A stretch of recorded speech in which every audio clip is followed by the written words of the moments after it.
Hey everyone, welcome back to the channel where we break down complex financial topics into easy-to-understand concepts. Today, we're diving deep into the world of mutual funds, which are kind of like the gateway drug to the investing world, and for good reason. A mutual fund takes money from a bunch of different investors. That could be you and me, and pools it together to invest in a whole basket of assets. And the best part is, this whole thing is managed by a professional fund manager whose job it is to try and grow that money. Alright, let's break down the different types of mutual funds, starting with how they're structured. Mutual funds come in various forms, each with its own unique characteristics and benefits. This is important because it dictates how you can buy and sell your shares, and ultimately, how you can manage your investments. First up, we've got open-ended funds. These are the most common type, and they're pretty straightforward. Open-ended funds are popular because of their flexibility. With an open-ended fund, you can buy or sell shares directly from the fund company at any time, making it convenient for investors. The price you get is based on the net asset value, or NAV, which is calculated at the end of each trading day. This ensures transparency in pricing. Next, we've got close-ended funds. Unlike open-ended funds, close-ended funds issue a fixed number of shares that trade on stock exchanges just like, well, stocks. This can affect liquidity. This means that the price you pay for a share isn't necessarily tied to the NAV. It can vary based on market conditions. It can trade at a premium or a discount depending on supply and demand, which adds another layer of complexity. And finally, we've got interval funds, which are kind of a hybrid between open-ended and closed-ended funds. They offer shares to investors at regular intervals like quarterly or annually, and you can typically only sell your shares back to the fund during specific periods. This can be beneficial for long-term planning. Understanding the structure is key to knowing how your money is being managed and how easily you can access it. This knowledge empowers you to make informed investment decisions. Now let's talk about the fun part. What are these mutual funds actually investing in? Well, that's where investment objectives come into play. These objectives guide the fund managers in making investment decisions. Each mutual fund has a specific goal in mind, whether that's aggressive growth, steady income, or something in between. Understanding these goals can help you choose the right fund for your financial needs. First up, we've got growth funds. These are for the investors who are looking for those big gains, the ones who aren't afraid to take on a little risk for the potential of higher returns. Growth funds typically invest in stocks of companies that are expected to grow at above average rates.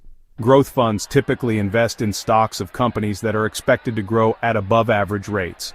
This can include tech companies, startups, and other high-growth sectors.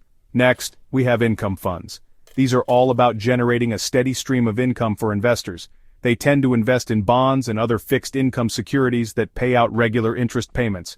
They tend to invest in bonds and other fixed income securities that pay out regular interest payments. This makes them ideal for retirees or those looking for a reliable income source. Then there are balanced funds, which aim to strike a balance between risk and return by investing in a mix of stocks and bonds.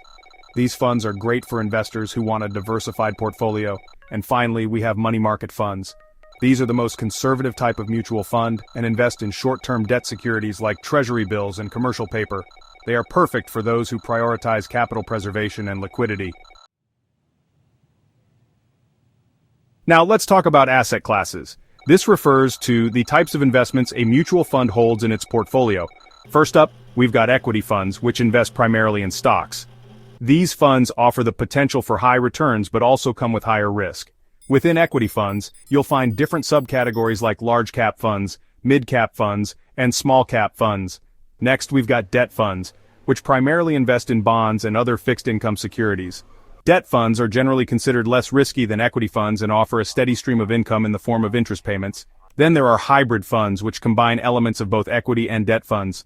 Now, if you're feeling adventurous, we've got commodity funds, which invest in commodities like gold, oil, and agricultural products.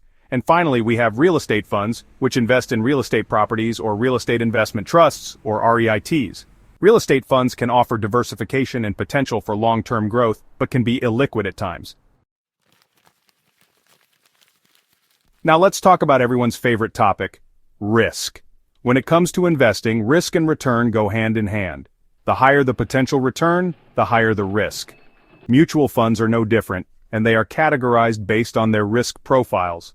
At the lower end of the risk spectrum, we've got debt funds. Remember, these funds primarily invest in bonds, which are considered less risky than stocks. Moving up the risk ladder, we've got hybrid funds. These funds offer a balance of risk and return by investing in both stocks and bonds. And finally, at the higher end of the risk spectrum, we've got equity funds. These funds offer the highest potential for growth, but also come with the highest risk. The right risk level for you depends on your individual circumstances, financial goals, and risk tolerance. Alright, before we wrap things up, let's talk about some mutual funds with special features that set them apart from the crowd. These funds offer unique benefits and can be a great addition to your investment portfolio. First up, we've got index funds. These are a popular choice for many investors. These funds are designed to track a specific market index, like the S&P 500 or the Nifty 50. By doing so, they provide broad market exposure. Instead of trying to beat the market, index funds aim to match its performance. This makes them a more predictable and stable investment option. They're known for their low fees and passive investment approach. This can be particularly appealing for long-term investors looking to minimize costs. Next, we have exchange-traded funds, or ETFs. These are another versatile investment option. These are similar to index funds in that they track a specific index or basket of assets, but they trade on stock exchanges like individual stocks. This allows for real-time trading throughout the day. ETFs offer flexibility and transparency, making them a popular choice for both beginners and experienced investors. Their liquidity and ease of trading are major advantages. Then, there are fund of funds, or FOFs. These are unique in their structure. These funds invest in other mutual funds, creating a diversified portfolio with a single investment. This can simplify the investment process for those looking for diversification. And finally, we have equity-linked savings schemes, or ELSS. These funds are particularly beneficial for tax planning. These are tax-saving mutual funds that offer tax benefits under Section 80C of the Income Tax Act in India. They not only help in saving taxes but also provide potential for long-term capital appreciation.